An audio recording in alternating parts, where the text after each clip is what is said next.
नमो अरिहन्ताणं नमो सिद्धाणं नमो आयर्याणं नमो वज्रायाणं नमो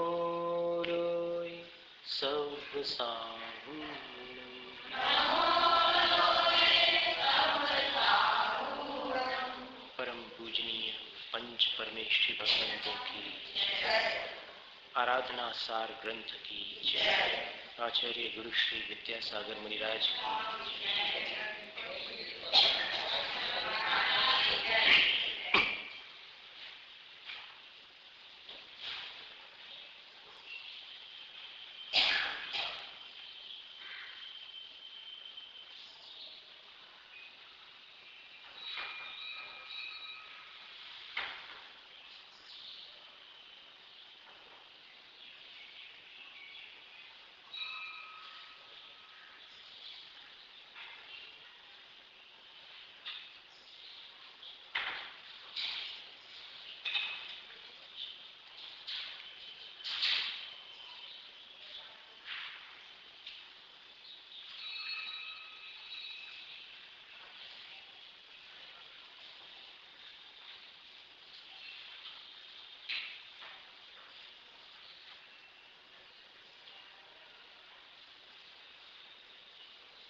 विमलयर गुण समिद्धं सिद्धं सुरसेन वंदियं शिरसा नम्योन महावीरं वोच्छम् आराहणासारम्।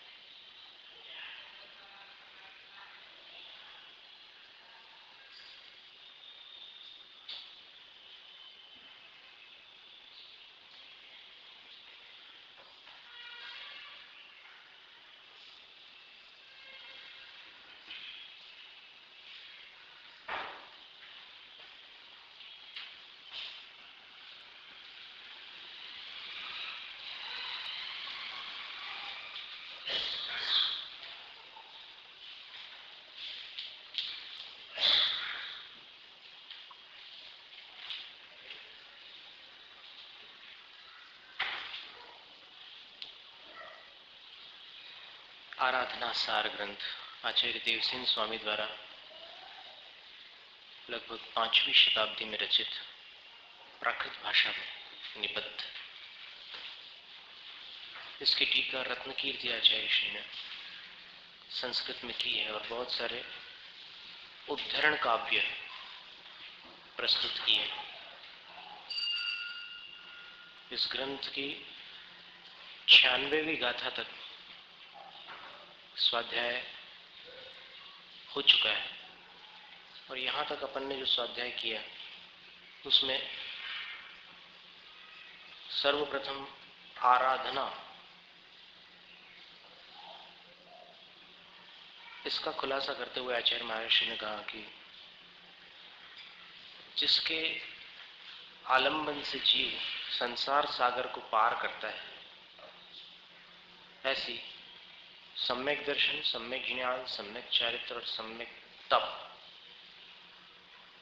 ये 4 आराधनाएं, माने इन चारों का समूह एक साथ हो तब वो आराधक होते हैं। और फिर इनके 2 भेद किए, एक तो आलंबन के साथ आराधना करना, परावलंबन के साथ, वो व्यवहार आराधना है, और एक केवल आत्मा का ही आलंबन लेकर के दर्शन, ज्ञान, चारित्र और तप की आराधना करना, वो निश्चय आराधना है। इसके उपरांत संलेखना को 7 भागों में विभाजित करते हुए सबसे पहली सीढ़ी उन्होंने बताई, बोलो, पात्रता। सर्वप्रथम पात्रता, और पात्रता के लिए उन्होंने कहा कि जब तक शरीर में शक्ति है, इंद्रियां ठीक ठाक हैं और अपना पुण्य अपना साथ दे रहा है कुल मिलाकर, तब तक सल्लेखना की पात्रता प्राप्त कर लेना चाहिए। अन्यथा जब बुद्धि का विवेक चला जाएगा, आंखों से दिखना बंद हो जाएगा, कानों से सुनाई देना बंद हो जाएगा, तब कहां से पात्रता बनाओगे? इसलिए पात्रता समय रहते प्राप्त करना है। फिर इसके उपरांत दूसरी सीढ़ी थी परिग्रहों का त्याग। परिग्रह दो प्रकार के, अंतरंग और बहिरंग। सब परिग्रहों का त्याग कर देना। तीसरी श्रेणी थी कषायों को शांत करना, क्योंकि कषायों के अशांत रहने पर मन दुर्गति के द्वार खोल देता है। कषाय वश में न हो तो फिर कभी भी कोई भी दुर्घटना हो सकती है। क्रोध में व्यक्ति अपनी मां को भी चोट पहुंचा सकता है। तो पात्रता बनाकर, परिग्रहों का त्याग करके, कषायों को शांत करके, इसके पश्चात जो 22 प्रकार के कष्ट होते हैं, चारों गतियों में होते हैं, अलग अलग प्रकार से उसका विभाजन है, उन 22 परेशानों पर विजय प्राप्त करना है। कैसे विजय प्राप्त करना, उसका बड़ा सुंदर स्पष्टीकरण दिया है। सुख सुविधाओं का स्मरण भी न करते हुए जो भी कष्ट है उस कष्ट में अधीर न होना, धीरज बनाए रखना, 22 परीक्षाओं पर विजय है।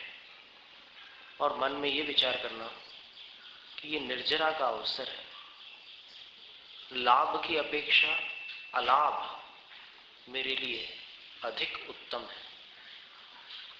भोजन मिलता है तो ठीक है, शरीर को वेतन मिलता है, नहीं मिलता तो कर्म कट जाते हैं। इस प्रकार कष्टों में भी साधु अपना लाभ देखते हैं और उनको जीत लेते हैं। और फिर 5वीं श्रेणी थी उपसर्गों को सहन करना। अगर कोई सचमुच उपद्रव आ जाए, उपसर्ग हो जाए, तो उस उपसर्ग को भी सहन करना। कैसे सहन करना? तो उपसर्गों के 4 भेद बताए थे, देवकृत, मनुष्यकृत, तिर्यंचकृत और अचेतनकृत। तो इन चारों के दृष्टांत भी दिए थे कि कैसे कैसे उन महामुनियों ने इन उपसर्गों को जीता है। और फिर हे क्षपक, तूने तो पूर्व भावों में नरकों में जो कष्ट सहन किए हैं, उसके आगे तो इस उपसर्ग का कष्ट कुछ भी नहीं। नरकों में तो तेरे शरीर के तिल बराबर खंड कर करके दूसरे नारक तुझे पीड़ित करते थे, तुझे खौलती हुई कढ़ाई में डाल देते थे, तुझे पिघलाए हुए धातु पिलाते थे और क्या क्या कष्ट नहीं देते थे। उन कष्टों को तूने पराधीन होकर सहा। अब तो सल्लेखना तूने स्वाधीन होकर धारण किए। एक बार तू स्वाधीन होकर इन कष्टों को सह ले, इन उपसर्गों को जीत ले, तेरा कल्याण हो जाए। अनादिकाल से अनेक बार तूने पराधीन होकर कष्ट सहे हैं, स्वाधीन होकर नहीं, इसलिए तेरा कल्याण नहीं हुआ। अब तू स्वाधीन होकर इन कष्टों को, इन उपसर्गों को सहन कर ले, तेरा कल्याण हो जाएगा। फिर उपसर्ग विजय के उपरांत 6ठी सीढ़ी थी इंद्रियों को वश में कर लेना, इंद्रियों पर विजय प्राप्त कर लेना। क्योंकि 5वें इंद्रियों में एक एक इंद्रियां भी प्राणी को अपार कष्ट प्रदान कर सकती है, और उसके दृष्टांत भी थे। हाथी स्पर्शन इंद्रिय के वशीभूत होकर जीवन भर अपने से कई गुना अल्प शक्ति वाले मनुष्य की गुलामी करता है। एक हथिनी बंदी रहती है किसी वृक्ष के पास, तो हाथी उससे आकृष्ट होकर उसको प्राप्त करने के लिए जब पास आता है तो नीचे जो गड्ढा है उसको नहीं देखता और उसमें 7-8 दिन भूखा रहता है। फिर जो आकर के उसको घास चारा खिला देता है, हाथी उसको अपना उपकारी मानकर जीवन भर उसकी दासता को स्वीकार कर लेता है। मछली रसना इंद्रिय के वशीभूत होकर उस कांटे में लगे हुए बिलबिलाते कीड़े को, इल्ली को जब पकड़ने आती, स्वाद लेना चाहती उसका, तो प्राण गंवा बैठती है। और उसके लिए कविता भी बतलाई थी कि वो बिलबिलाता हुआ कीड़ा जब उस कांटे में ऐसे लटकता है पानी में, तो मछली एकदम पास आती है उसके, वो कीड़ा मछली से कहता है, मैं मरा तेरे लिए, तू मत मर मेरे लिए, तू मरेगा मेरे लिए, बाहर खड़ा तेरे लिए। फिर घ्राणेन्द्रिय के वशीभूत होने वाला रस लोलुपी भ्रमर, शाम के समय जब कमलों की सुगंध को पीता रहता है तो उसमें इतना तल्लीन हो जाता है, इतना आसक्त होता है कि सूर्यास्त के समय कमल की पंखुड़ियां धीरे धीरे संकुचित होकर पूरा कमल बंद हो जाता है। भ्रमर समझ जाता है कि कमल बंद हो गया, और लकड़ी में छेद करने की शक्ति रखने वाला भ्रमर उस कमल के बाहर आसानी से निकल सकता है, लेकिन इंद्रिय विषय से इतनी प्रीति होती है उसकी कि ये तो मेरा इष्ट विषय है, इसको मैं कैसे छेदूं, और बस उसी के अंदर उस घुटन की वेदना को चुपचाप सहन करता हुआ अंत में प्राण गंवा बैठता है। और सवेरे जब कमल खिलता है तो अंदर कई कमलों के अंदर ऐसे मरे हुए भ्रमर निकल आते हैं। बीच का पीला वाला हिस्सा होता है कर्णिका का, उसमें एकदम अलग से दिखते हैं मरे हुए भ्रमर सुबह जब कमल खिलता है। तो घ्राणेन्द्रिय के वशीभूत होकर सुगंध का गुलाम बनकर वो भ्रमर प्राण गंवाता है। फिर चक्षु इंद्रिय के वशीभूत होने वाला पतंगा, जिसको परवाना बोलते हैं उर्दू में, वो प्रकाश की तरफ आकृष्ट होकर कई बार लाइट से टकराता है, कई बार लाइट के ऊपर जो ऐसे प्लास्टिक लगा रहता है उसके अंदर ढेर सारे कीड़े इकट्ठे हो जाते हैं, आधा आधा किलो, एक एक किलो कीड़े बड़ा लाइट्स जो लगे रहते हैं उसके अंदर से निकलते हैं, सब मर जाते हैं। और साक्षात अगर दीपक की लौ हो तो उसमें तो बिल्कुल जल जाते हैं, एकदम उड़ते हुए आते हैं वो, आसक्त होकर के चक्षु इंद्रिय के विषय में आसक्त होकर जैसे उसमें जाते हैं जल जाते हैं।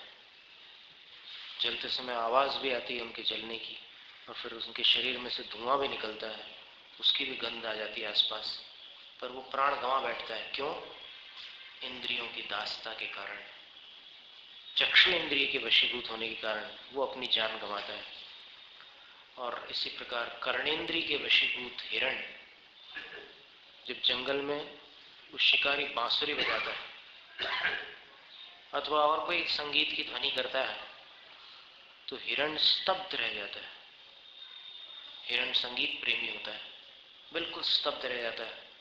तो जैसे हिरण मूर्तिवत खड़ा हो जाता है, शिकारी अपना काम कर लेता है।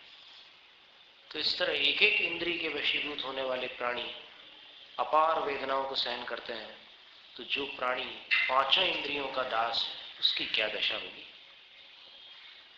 तो इंद्रियों पर विजय प्राप्त करना संलेखना की छठी सीढ़ी है, और अंतिम श्रेणी है मन को जीत लेना, क्योंकि मन को इंद्रियों का राजा माना गया है।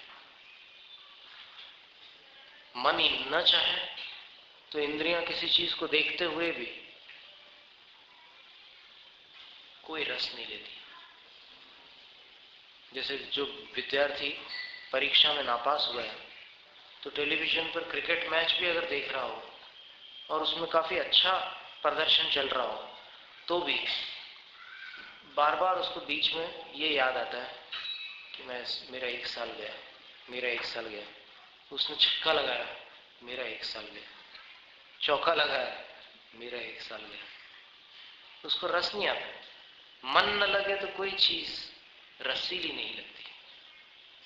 मन को जीतना संलेखना की अंतिम श्रेणी है। और फिर संलेखना के समय कुछ कष्ट होते हैं, शरीर एकदम क्षीण हो जाता है, त्वचा, अस्थि और नसें दिखाई देती है, मांस और वसा पूरी तरह गल कर समाप्त हो जाते, सूख जाते, गाल एकदम अंदर चले जाते हैं, आंखें धस जाती हैं और पूरा तेज नष्ट हो जाता है, शरीर बिल्कुल क्षीण हो जाता है, जैसे हरा भरा वृक्ष और सूख करके अगर नष्ट हो जाए तब क्या स्थिति बनती है, वैसी स्थिति हो जाती शरीर की। लेकिन चेतना जागृत रहती है, धर्म ध्यान में मन स्थिर होता है, क्योंकि योग्य गुरु को उसने स्वीकार किया है, तो गुरु उसको संबोधन देते हैं, अनेक प्रकार से संबोधन देते हैं। उसी की चर्चा चली थी, क्या क्या कहते हैं गुरु।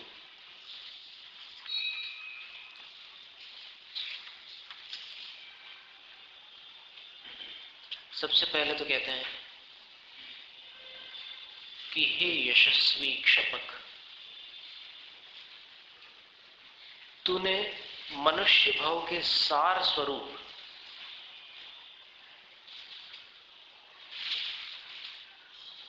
संयम पूर्वक उत्तम संन्यास मरण को स्वीकार किया है, इसलिए तू धन्य है। गुरु उससे कह रहे हैं, जो संलेखना धारण करने वाला, गुरु के चरणों को स्वीकार करने वाला, उससे गुरु कह रहे हैं कि तू धन्य है। जबकि शिष्य गुरु से कहता है कि आप धन्य हैं, लेकिन वहां संलेखना के समय शपक से उनके निर्यापक आचार्य कहते हैं कि तुम धन्य हो, तुमने उत्तम मरण की विधि को स्वीकार किया।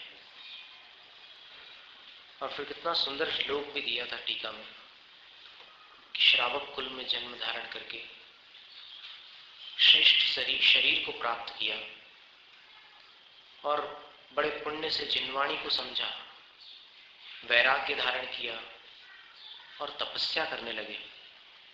वास्तव में जिसने जीवन में तपस्या को अंगीकार किया वही मनुष्यों में कुशल मनुष्य, वही बुद्धिमान है।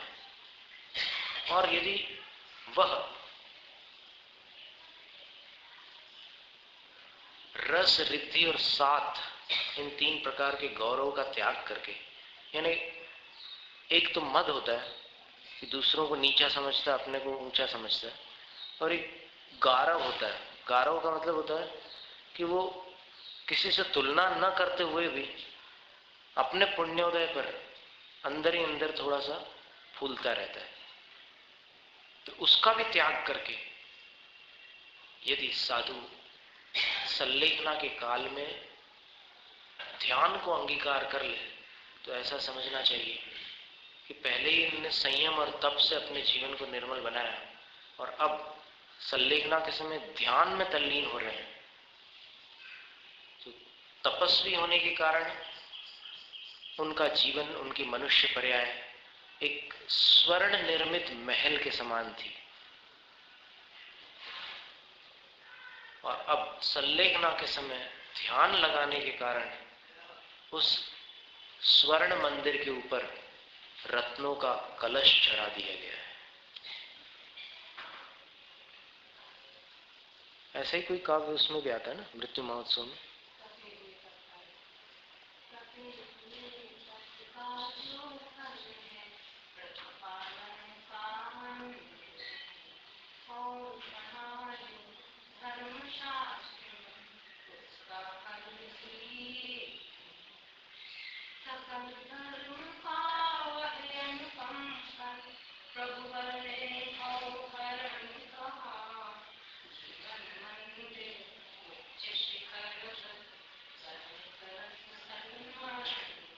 जीवन मंदिर है और व्रत उस मंदिर का शिखर है और संलेखना उसका कलश। यहां तो कह रहे हैं कि सोने का मंदिर है और रत्नों का कलश। इसके आगे कहते हैं कि शरीर क्षीण हो जाने पर जब हिलने डुलने की भी शक्ति नहीं रहती, तेज समाप्त हो जाता है, तब करवट लेने के लिए भी अन्य का सहारा लेना पड़ता है। करवट भी स्वयं नहीं ले सकते। ऐसी स्थिति में शरीर में पीड़ा होती है और कुछ मन में भी पीड़ा होती है। मन में क्या पीड़ा होती है? जैसे मान लो कोई घर में भी अगर बीमार पड़ जाता है और कमजोरी आ जाए तो कमजोरी आने की एक पीड़ा मन में होती है अलग से, शरीर की पीड़ा अलग बात हो गई, मैं कमजोर हो गया, अब तो हिलते भी नहीं बनता, ये जो पीड़ा होती है, तो ऐसी स्थिति बनती है। लेकिन निर्मल ज्ञान रूपी नेत्र से कर्म नोकर्म को आत्मा से भिन्न देखने वाले जो साधु हैं, उनके अंदर ये सुख दुख की कल्पना ही नहीं उत्पन्न होती, क्योंकि ये कर्म जनित है। तो कर्म मुझसे भिन्न है, तो फिर ये सुख दुख भी मुझे विचलित करने वाले नहीं है, बल्कि मुझे तो समता ही धारण करना है। फिर आगे कहते हैं कि कर्कश संस्तर के कारण, जिस पर लेटे हुए हैं ना क्षपक, वो कठोर वस्तु है, फलक आदि है, चटाई है, कुछ भी है, तो उससे भी दुख उत्पन्न होता है, क्योंकि शरीर एकदम सूख चुका है। लेकिन उसके लिए आचार्य क्षपक से कहते हैं कि हे क्षपक, तुम समता भाव से इस वेदना को सहन कर लो, क्योंकि ये नरकों के कांटे नहीं है, ये संस्तर है। नरकों में तो तुम्हें लोहे के कांटों पर सुलाया गया था, तुम्हें याद नहीं है। लेकिन आगम में ये बात आती है कि जिन जिन जीवों ने नरकों में दुख भोगे हैं, उनको ये सारे कष्ट भोगने पड़े हैं, तो उस कष्ट के सामने ये कष्ट है ही कितना, तुम समता भाव से सहन कर लो, आकुलित मत होना।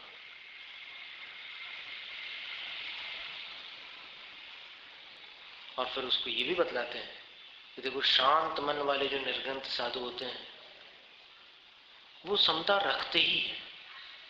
तृणम वा रत्नम वा, तिनका हो अथवा कोई हीरा हो, शत्रु हो मित्र हो, सुख हो दुख हो, श्मशान हो या महल हो, स्तुति हो निंदा हो, जीवन हो या मरण भी हो, सब में समता भाव रखते हैं। इसलिए तुम भी समता को मत छोड़ो। जो वेदना हो रही है उसी में समता रखना इस समय तुम्हारा कर्तव्य है। दुख में दुखी न होना ही साधना है।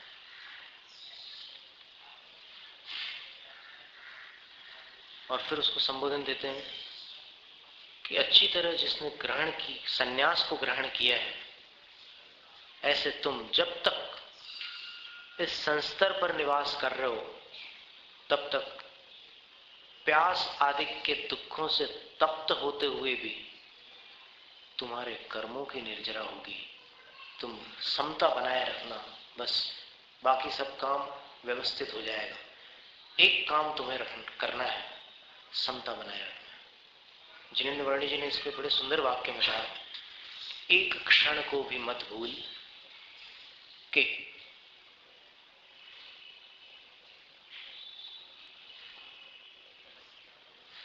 शांति प्राप्ति के अतिरिक्त अन्य कुछ भी नहीं है तेरा प्राप्तव्य। एक क्षण को भी मत भूल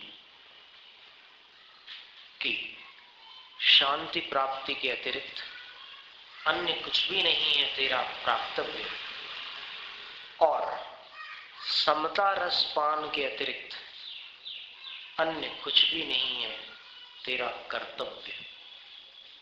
यानी तुझे प्राप्त क्या करना है? शांति। और कार्य क्या करना है? समता रखना।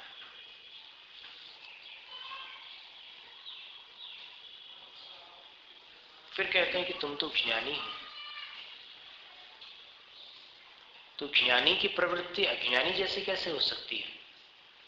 देखो, अज्ञानी जीव करोड़ों भाव लगाकर अपने जिस कर्म का नाश करता है, उससे कई गुना कर्म बांधता भी है। जितने कर्म उदय में आकर के झड़ गए, उससे कई गुने कर्म उसने बांध भी दिए। लेकिन ज्ञानी जीव स्थिर मन होकर, तीन गुप्तियों में स्थिर होकर, शांत मन से एक क्षण में संवर पूर्वक उस अज्ञानी जीव से कई गुने अधिक कर्मों की निर्जरा कर डालते हैं। इसलिए तुम विचार करो, तुम्हारा मार्ग संवर निर्जरा है या आश्रम बंध? यदि संवर निर्जरा है तो फिर समता रखो। आकुलता करने से, दुखी होने से बंधन होगा, और समता रखने से निर्जरा। जैसे जैसे भूख आदि परेशानियों के द्वारा शरीर को पीड़ा होती है, पर तुम समता से विचलित नहीं होते, वैसे वैसे अनेक भावों से बंधे हुए कर्म निश्चित रूप से नष्ट होते हैं।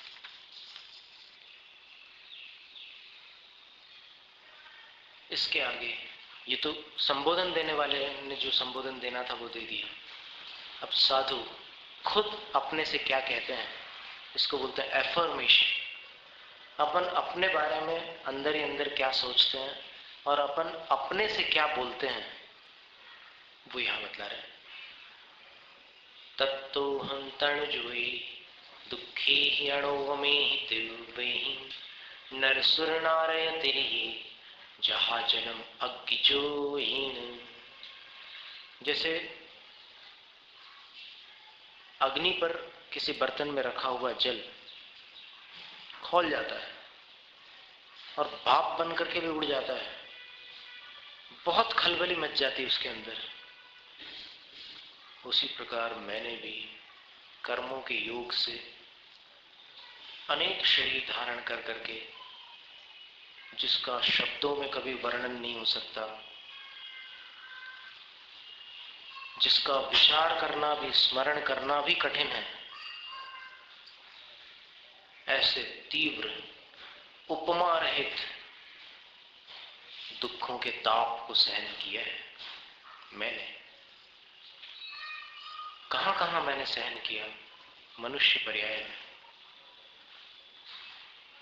मनुष्य पर्याय का सबसे बड़ा अभिशाप गरीबी है।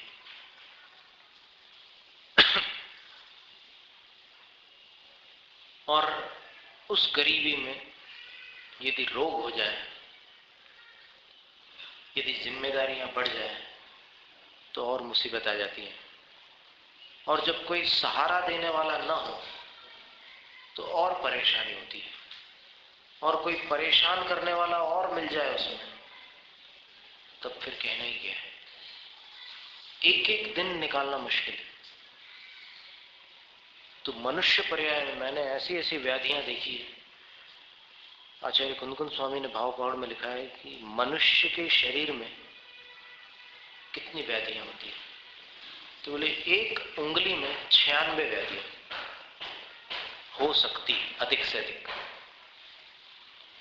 एक एक उंगली में 96 व्याधियां हो सकती है। तो अगर तीव्र पाप का उदय आ जाए किसी मनुष्य को, तो पूरे शरीर में कितने रोग हो जाएंगे, सोचो। मेडिकल साइंस के अनुसार लगभग 7000 रोग होते हैं अभी मनुष्य को। अब कितने प्रकार के रोग। अब ये जरूर है कि जिसको लो ब्लड प्रेशर है उसको हाई ब्लड प्रेशर नहीं हो सकता, और जिसको हाई ब्लड प्रेशर है उसको लो ब्लड प्रेशर नहीं हो सकता। तो कितने कितने प्रकार के रोग हैं। उन सब रोगों को मनुष्य पर्याय में मैंने सहा है। मैं तपा हूं उस पीड़ा में, पराधीन होकर। कर्म का उदय था, मैं कुछ कर नहीं सकता था, और कोई मेरे पास साधन नहीं थे, कोई उपाय नहीं था। और जो मेरा भला करना चाहते थे, मेरे पाप के उदय से वो सफल नहीं हो पाते थे।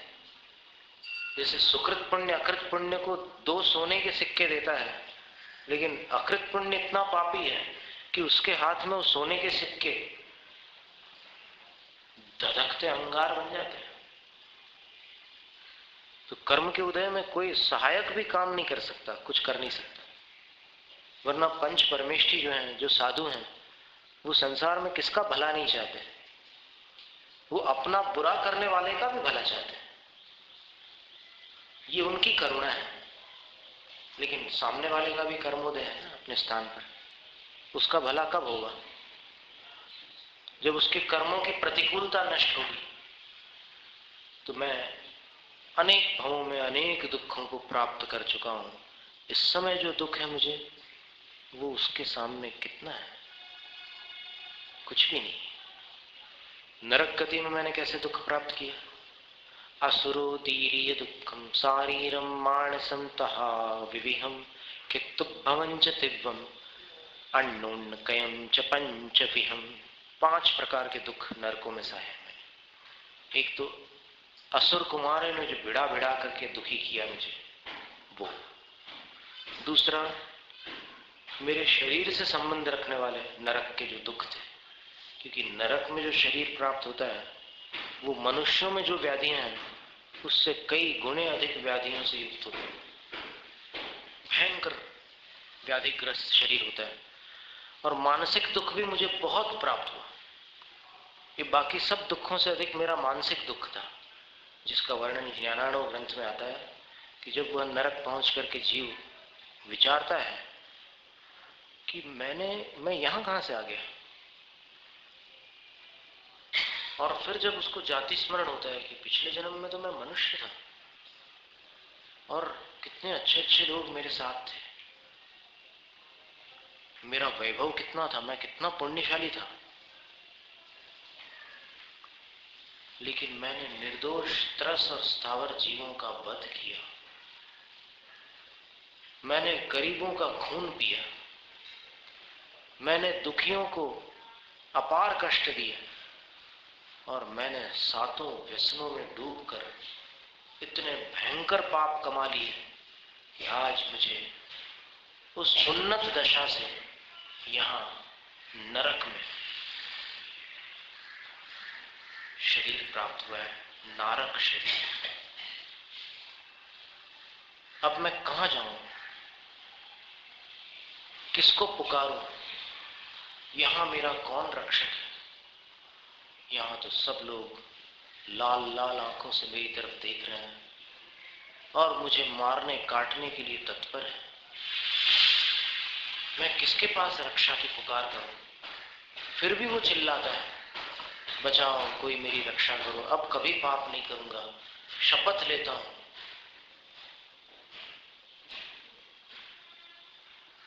नरक पर्याय में जीव ने कितनी बार शपथ ली कि मैं कभी भविष्य में वो पाप नहीं करूंगा जिससे नरक जाना पड़े, लेकिन वापस जब मनुष्य पर्याय में आता है तो यहाँ की हवा बड़ी खराब है।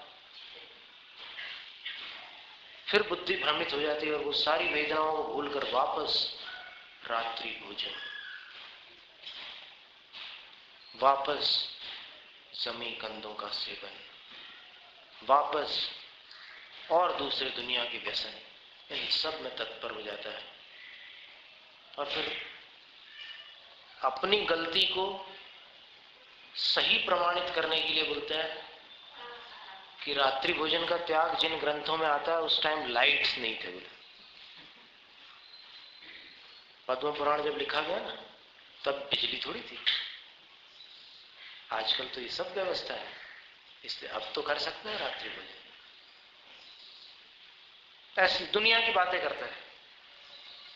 व्यसनों के बारे में बोलता है कि मन में इच्छा होती है तो उसकी पूर्ति कर ही लेना चाहिए, क्या फायदा, ऊपर से त्याग करो और अंदर इच्छा हो फिर, तो उससे भी तो कर्म का बंध होगा।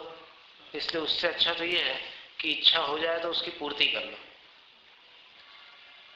तो उसके लिए गुरु कहते हैं, मन जाता है जाने दे, तू मत जाए शरीर, उतरी धजी कमान की कहा करेगा तीर।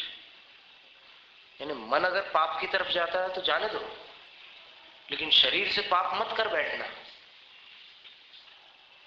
क्योंकि अगर धनुष के ऊपर वो डोर चढ़ जाएगी तो फिर तीर बहुत दूर तक फेंक जाएगा। डोर नहीं चढ़ी तो अकेला धनुष क्या कर लेगा, कुछ नहीं। इसलिए मन से पाप होने पर उसका पश्चाताप प्रायश्चित करके शुद्धिकरण हो सकता है, लेकिन मन और तन से साथ में पाप होने पर वो वज्रलेप हो जाता है।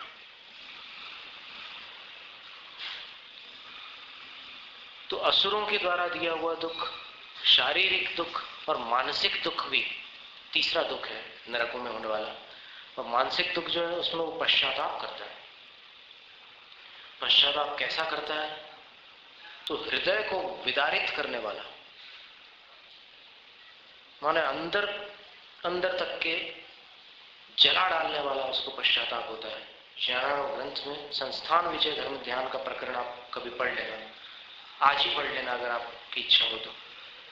उसमें ये बताया गया है कि नरक जाने वाला जीव वहां जाकर किस प्रकार पश्चाताप करता है। उसको याद आता है कि उस जन्म में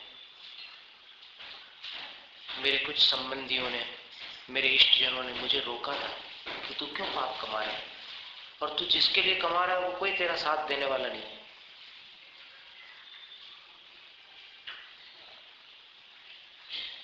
पहली बार व्यक्ति दोस्तों के साथ शराब पीता है और बाद में जब नाली के किनारे पड़ा होता है तब कहाँ जाते हैं दोस्त, तब उसके आसपास सुअर और कुत्ते मंडराते हैं। तो पाप कमाते समय सब साथ होते हैं, फल भोगते समय एक भी साथ नहीं रहता। उस प्रकरण को देखिएगा आप कभी, ज्ञानार्णव ग्रंथ में संस्थान विजय धर्म ध्यान के अंतर्गत उसका वर्णन है। देवगति का भी वर्णन है, नरकों का भी वर्णन है, और विविहम खेतुभम दुखम, और अनेक प्रकार के वहां के क्षेत्र संबंधी दुख भी उस जीव को होते हैं। चौथा दुख हो गया क्षेत्र संबंधी। पहला असुरकृत, दूसरा शारीरिक, तीसरा मानसिक, चौथा क्षेत्र संबंधी, और पांचवा है परस्पर प्रदत्त दुख। एक दूसरे को वो दुख देते हैं, चाहे सम्यक दृष्टि हो, मिथ्या दृष्टि हो, कोई भी क्यों ना हो। यहां तक कि श्रेणिक राजा का जीव भी अपनी 84,000 वर्ष की आयु के आखिरी 6 महीने को छोड़कर बाकी पूरे काल पर्यंत उसी मार काट में, लड़ाई झगड़े में और फिर नरकों की वेदनाओं में दुखी रहेगा, क्योंकि कर्मों का फल उन जीवों को भी भोगना पड़ता है जो भविष्य के तीर्थंकर है। श्रेणिक राजा को वहां से निकलकर तीर्थंकर बनना है, लेकिन अभी इतने हजारों वर्ष तक वहां क्या होने वाला है? वही होगा, वही फल मिलेगा जो यहां बांधा था। कौन सा कर्म बांधा था राजा ने, श्रेणिक राजा ने? यशोधर मुनि के कंठ में जो सर्प डाल दिया था, उसका भयंकर परिणाम श्रेणिक राजा को आज भी हजारों वर्षों तक भोगना पड़ रहा है। अभी कुछ हजार वर्ष बीते हैं, क्योंकि अभी ये पंचम काल, फिर छठा काल, फिर पहला काल, फिर दूसरा काल, ऐसे इतने काल, 4 काल निकलेंगे तब जाकर के उनको वहां पर तीर्थंकर पर्याय प्राप्त होने वाली है। तो इतने हजारों वर्षों का कष्ट भोगना पड़ेगा, कोई चारा नहीं। तो ऐसे 5 प्रकार के दुख नरकों में भोगने पड़ते हैं, और इन्हीं दुखों का स्मरण करते हुए वादिराज मुनि ने एक श्लोक, एक काव्य, एक ही भाव स्तोत्र में दिया है, जिसका यहाँ पर टीकाकार रत्नकीर्ति आचार्य उल्लेख कर रहे हैं। जानासि त्वं मम भव भवे यच्च यादृक्च दुःखं जातं यस्य स्मरणमपि मे शस्त्रवन् निष्पिनष्टि तं सर्वेश सकृपैति च त्वामुपेतोऽस्मि भक्त्या यत्कर्तव्यं तदिह विषये देव एव प्रमाणम्। हे प्रभु, मैंने भव भव में जो जो दुख भोगे, जैसे जैसे दुख भोगे, जिनका स्मरण भी यदि आ जाए तो वो स्मरण भी मुझे करोत के समान काटते हैं। माने वो यादें भी, उन भवों के जो दुख थे मेरे, उन दुखों की यादें भी मुझे करोत के समान काट डालती, निष्पिनष्टि चक्की के समान पीस डालती मुझे। माने उनका स्मरण भी इतना दुखदायी है। उन सब दुखों को तुम जाना से, आप जानते हो मैं कितना दुखी जीव हूं, मेरे दुखों को आप जानते हो। और अब मैं आपसे ही प्रार्थना करता हूं, तुम सर्वेश, आप सबके स्वामी, सकृपा, कृपालु हैं, और मैं भक्त्या त्वाम उपेतोस्मि, मैं भक्तिपूर्वक आपकी शरण में आया हूं। मेरा कोई दूसरा लौकिक स्वार्थ नहीं है। मैं नहीं चाहता कि मैं चक्रवर्ती बन जाऊं या इंद्र पद मुझे मिले, लेकिन मैं एक दुखी जीव, मेरे दुखों को आप जानने वाले, आप सबके स्वामी और आप दयालु, तो मैं आपकी शरण में आया हूं, भक्ति पूर्वक आया हूं। तो अब मैं आपसे क्या कहूं, आगे कुछ बोलने को मुझे बचता नहीं। यत् कर्तव्यम तदेव विषय देव एव प्रमाण। मैं आपको ही प्रमाण मानता हूं। एक दुखी व्यक्ति एक समर्थ की शरण में भक्ति पूर्वक खड़ा है। आपको जो दिखाए सो कर लो। अगर मेरा कल्याण करना हो तो करो, और मुझे अगर संसार सागर में फेंक देना हो तो फेंक दो। अब मैंने अपने आप को आपके लिए सौंप दिया। आपको जो उचित लगे आप करो।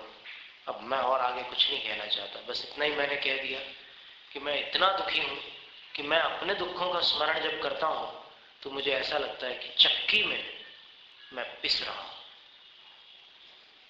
इतना दुखी हूं।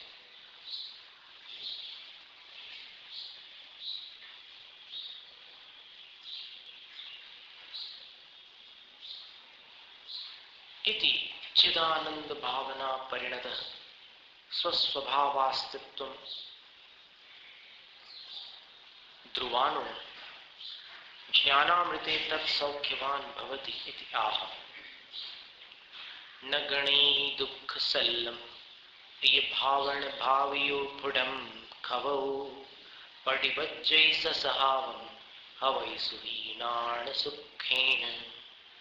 आचार्य कहते हैं ऐसी भावनाओं से भावित होने वाला क्षपक दुख सल्लम न गणे, दुख रूपी कांटे को नगण्य समझता है। संलेखना के समय जो दुख हो रहा है वो नगण्य है, उसकी कोई गिनती नहीं। और ससहावम पड़िवज्जी, अपने शांत निराकुल स्वभाव को वो प्राप्त हो जाता है।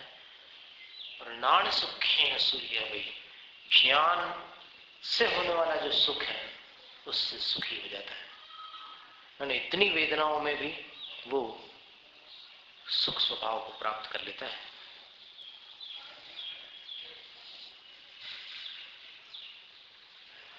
समयसार कलश के तो काफी कलश इसमें उद्धरण रूप दिए हुए हैं। इत्यालोच्य विवेच्य तत्किल परद्रव्यं समग्रं बलात् तन्मूलां बहुभाव संततिमिमा मुद्धर्तु कामः समम् आत्मानं समुपैति निर्वरवहत् पूर्णैक संविद्युतं येनोन्मूलित बंधेश भगवान नात्मात्मनिस्फूर्जति।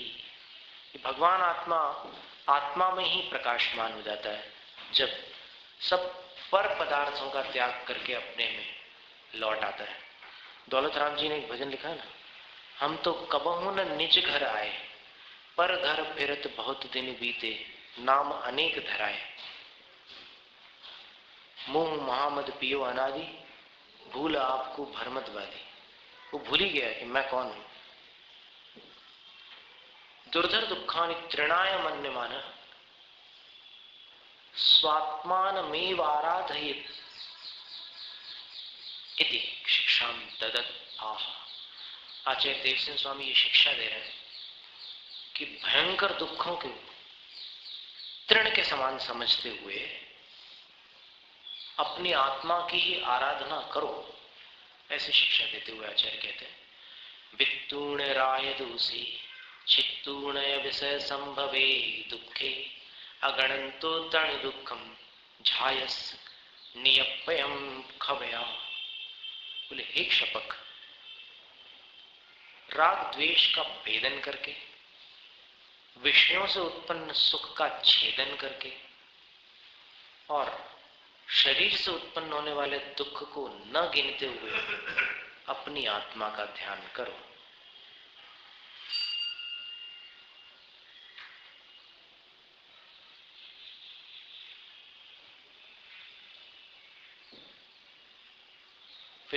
टीकाकार ने बड़ा सुंदर काव्य दिया है।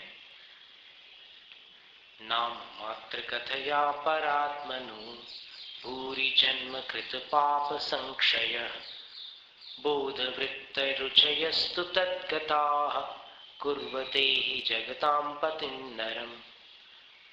परम आत्मा की नाम मात्र कथा से भी कई जन्मों के पापों का नाश होता है। लेकिन उस परम आत्मा यानी अपने उत्कृष्ट आत्म स्वरूप में यदि दर्शन, ज्ञान और चारित्र तीनों प्रकट हो जाए तो कहते हैं कि नरम जगताम पतिम कुर्वते, वो रत्नत्रय मनुष्य को तीनों लोक का स्वामी बना ही देता है। यानी रत्नत्रय से एक मनुष्य भी तीनों जगत का, तीनों लोक का नाथ बन जाता है।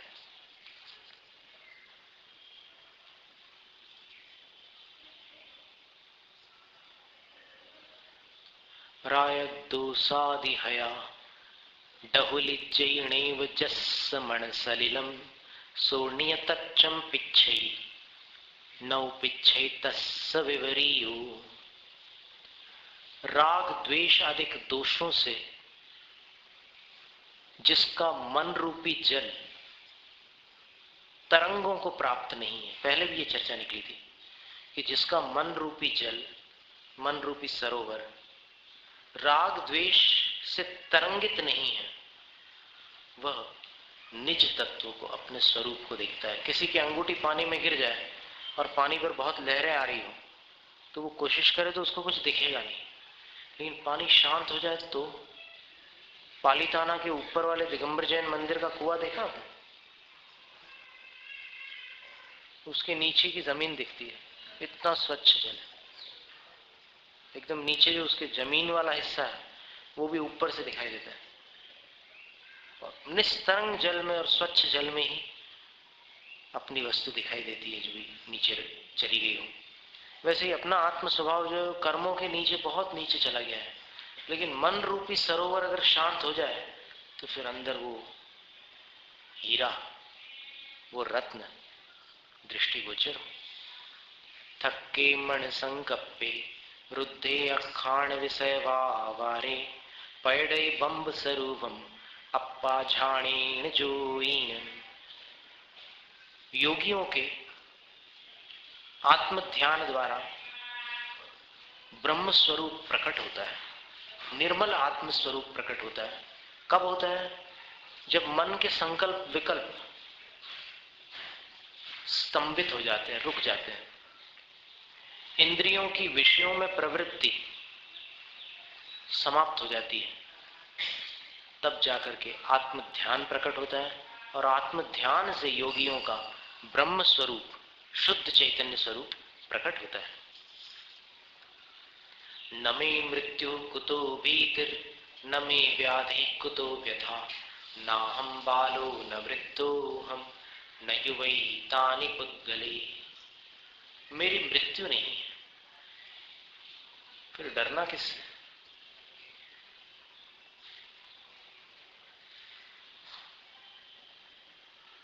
मुझे व्याधि नहीं है, फिर पीड़ा किससे?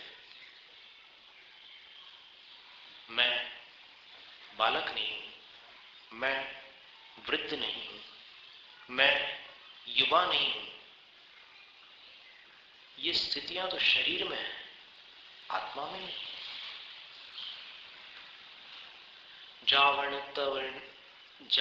तव गितत्तम सदेह मूसाईनाण पवनेन तावण चत्त कलंकम जीव सुवर्णम खुण्य पड़ई।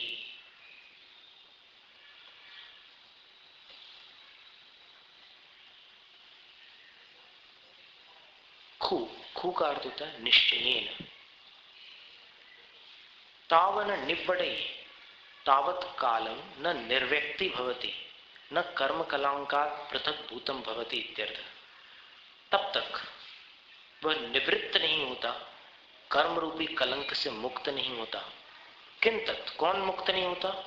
जीव सुवर्णम, जीव रूपी सोना तब तक शुद्ध नहीं होता। देदीप्यमान गुणत्वात् जीव सुवर्ण। प्रकाशमान होने के कारण जीव को भी सुवर्ण का रूपक दिया गया है। सुवर्ण चमकता है, उसी प्रकार ज्ञान भी प्रकाशित होता है। चिदानंद कार्तस्वरम, चित्त और आनंद स्वरूप जो सोना है वह कथम, किस प्रकार, खुस्फुटम जावर्ण तवज्ञ तत्तम यावत कालम न तपोग्नि तप्तम बाह्यांतर रूपम तप एव दुस्सहत्वात् अग्निस तपोग्निस तेन। तप रूपी अग्नि में जब तक जीव रूपी सोना तपाया नहीं जाता तब तक वह सोना शुद्ध नहीं हो सकता। कस्याम अधिकरण भूतायाम क्षप्तम जीव स्वर्णम, अब किसमें रख करके तपाओगे, तो सदेह मूसाए, मनुष्य शरीर रूपी, क्योंकि और देवों के शरीर में वो काम नहीं हो सकता, तिर्यंचों के शरीर में नहीं हो सकता, नरकों में तो हो ही नहीं सकता। तो ये मनुष्य शरीर रूपी मूषा, मूषा यानी वो जो सांचा होता है ना, जिसमें उसको ढालते हैं और फिर जिसमें गलाते हैं सोने को, वो केन कर्णभूतेन, अब उसमें धोंकनी कौन सी जिसमें हवा दी जाए, जिसके द्वारा, नाण पवनेन, ज्ञान रूपी पवन से जब उसको धोंका जाता है तब तप रूपी अग्नि में वो जीव रूपी स्वर्ण तप करके शुद्ध हो जाता है। चत्त कलंकम, कलंक रहित हो जाता है, निर्मल हो जाता है। तपो विस्ताडिता एव जीवा शिव सुख स्पृश मुशलई खलु सिद्ध्यन्ति तंडुलास्ताडिता वृषम। सुंदर श्लोक दिया कि जैसे धान को कूटने से उसमें से चावल निकलता है, उसी प्रकार जीवों को तपस्या में कूटने से अंदर से शुद्ध सिद्ध पद प्रकट होता है।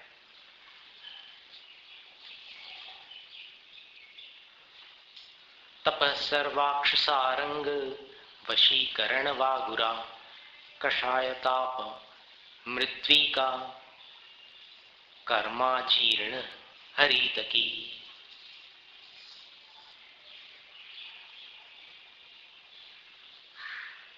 सभी इंद्रिय रूपी सारंग यानी हिरणों को बांधने के लिए तप रस्सी के समान है।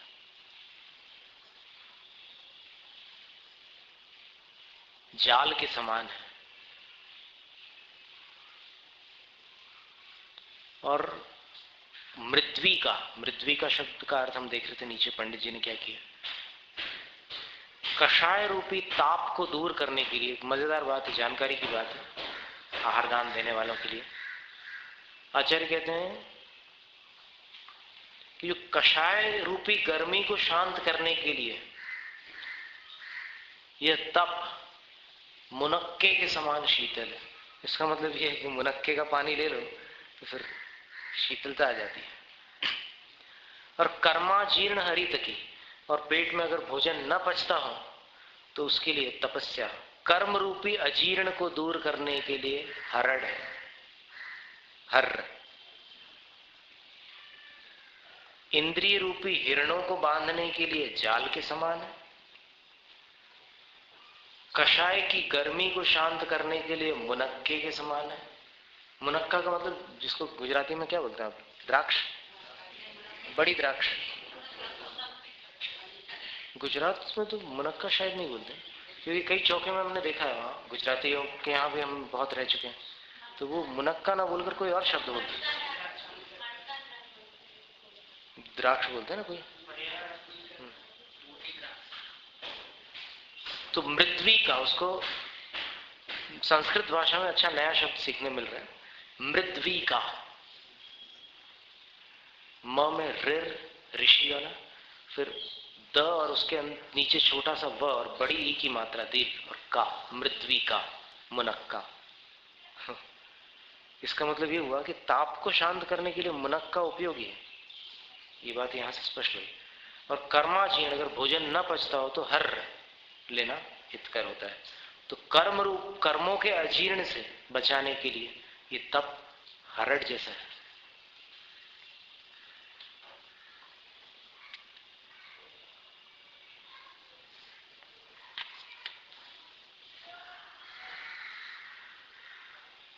100 गाथाएं हुई है, अब आगे की आगे हुई। शास्त्र पठन में मेरे द्वारा यदि जो कहीं कहीं प्रमाद से कुछ अर्थ वाक्य पर मात्रा छूट गई, सरस्वती मेरी स्तुति को कृपया क्षमा करें और मुझे कैवल्य धाम में महाविलंब करें।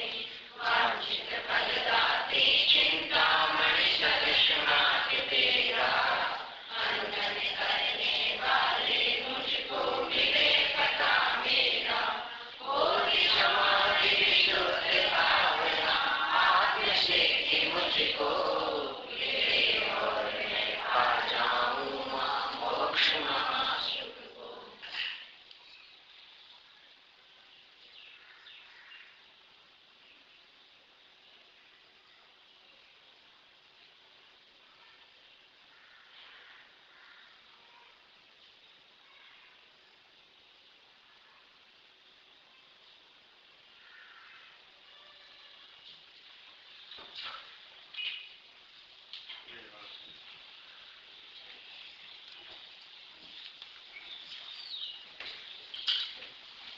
विधान